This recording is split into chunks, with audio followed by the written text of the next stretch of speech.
السلام علیکم۔ ہمارا یقین کمزور ہے، اللہ کے وعدے تو سچے ہیں۔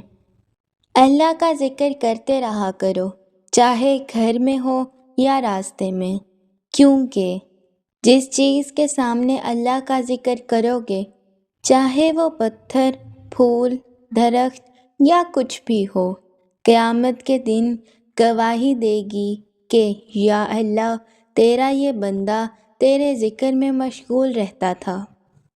اللہ پاک نے انسان کو دل دیا، لیکن اس کا سکون اپنے پاس رکھا اور فرمایا، یاد رکھو، دل کا سکون صرف اللہ کی یاد میں ہے۔ اللہ سے رجوع کرنے میں دیر نہ کرو، بے شک اس نے عرش الہی پر تحریر لکھ دی ہے، میری رحمت میرے غضب پر حاوی ہے۔ کسی کا دل اتنا مت دکھاؤ کہ وہ اللہ کے سامنے تمہارا نام لے کر رو پڑے، کیونکہ ٹوٹے ہوئے دل سے نکلی آہ عرش تک جاتی ہے۔ اللہ کی 4 رحمتیں جو انسان سے برداشت نہیں ہوتی: بیٹی، مہمان، بارش، بیماری۔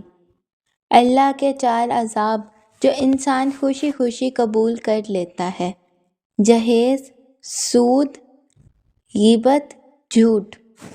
بسا اوقات آپ سو رہے ہوتے ہیں اور آپ کے لیے دیسیوں لوگوں کی دعائیں آسمان کے دروازے کھٹکھٹاتی ہیں، کسی فقیر کی جس کی آپ نے مدد کی تھی، یا کسی بھوکے پیاسے کی جسے آپ نے کھانا کھلایا تھا، یا کسی غمزدہ کی جس سے آپ نے خوشی دی تھی، یا کسی اجنبی کی جس سے آپ مسکرا کر پیش آئے، یا کسی مصیبت زدہ کی جس کی مصیبت میں آپ کام آئے تھے۔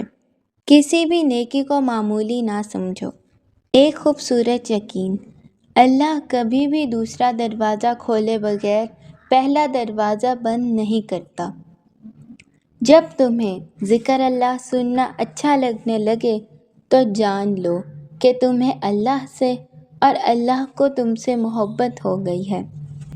دنیا میں سب سے زیادہ مطمئن وہ لوگ ہیں جنہیں اپنے معاملات اللہ تعالیٰ کے سپرد کرنے کی عادت ہو۔ لہجے کی سختی دل کی سختی سے منسلک ہے، دل کی سختی اللہ سے دوری کی دلیل ہے۔ سچائی اور نیکی کا رشتہ دشوار ضرور ہے، لیکن منزل بہت خوبصورت۔ برائی کا رستہ بہت آسان سہی، لیکن منزل تباہی ہی ہے۔